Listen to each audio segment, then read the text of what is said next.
السلام علیکم ورحمۃ اللہ وبرکاتہ۔ بسم اللہ الرحمن الرحیم۔ قرآن کیا چاہتا ہے؟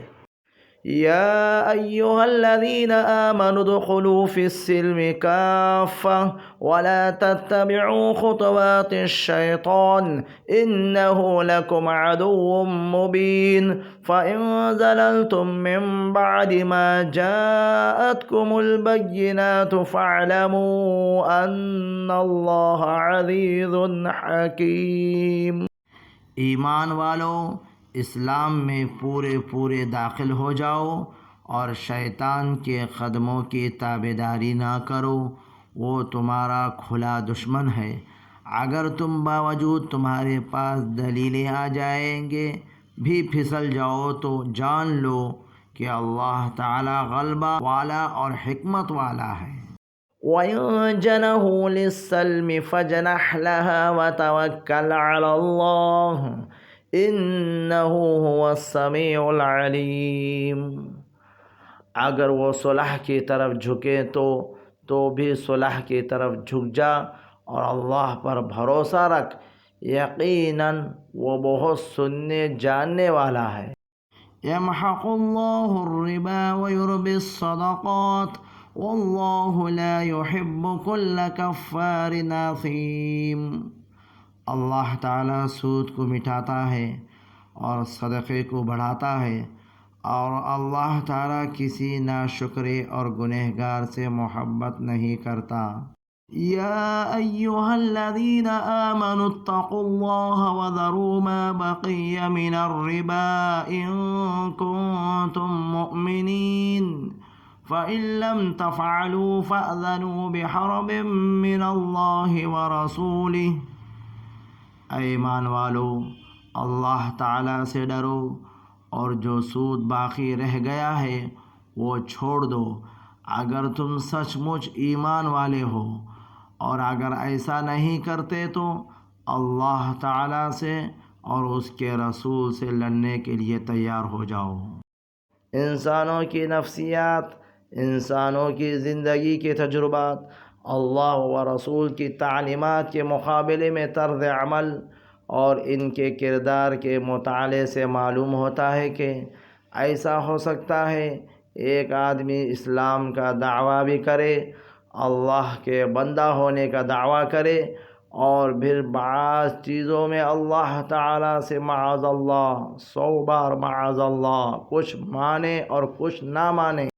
اللہ کے یہاں ریزرویشن اور تحفظ کے ساتھ اور اپنی مرضی کو دخل دیتے ہوئے کوئی بندگی کا تعلق قائم کرے کہ اچھا صاحب ہم عقائد کو تو مانتے ہیں، بے شک توحید پر حق ہے اور آخرت کا عقیدہ برحق، حساب و کتاب برحق، لیکن معاشرے میں، تہذیب میں، اپنے گھریلو زندگی میں، اپنے رشتہ داروں کے ساتھ تعلقات میں، لین دین میں، کاروبار میں، تجارتی معاملات میں ہم آزاد ہیں، تو اللہ تعالیٰ اس کو قبول کرنے کے لیے تیار نہیں ہے۔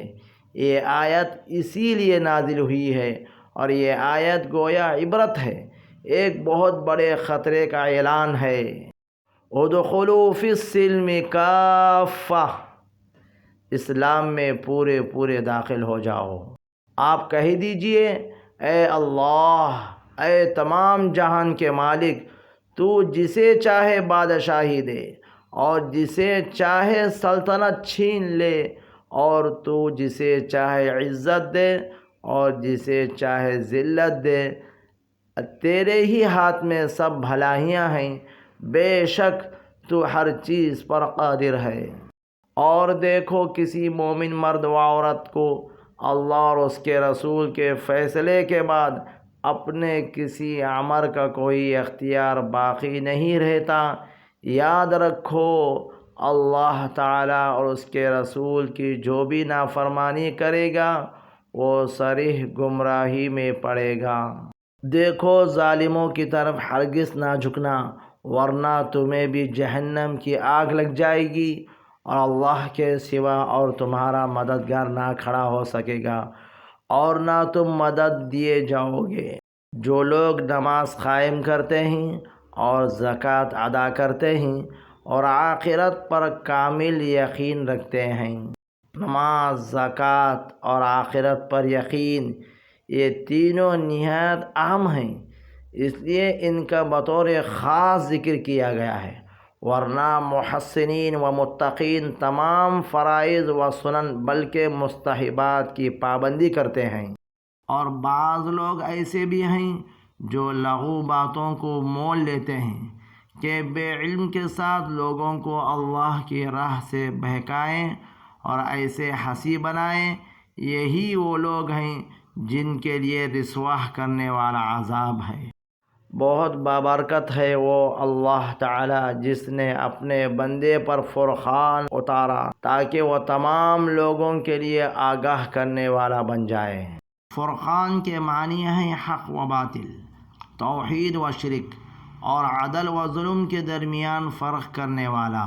اس قرآن نے کھول کر ان امور کی وضاحت کر دی ہے، اس لیے اسے فرقان سے تعبیر کیا۔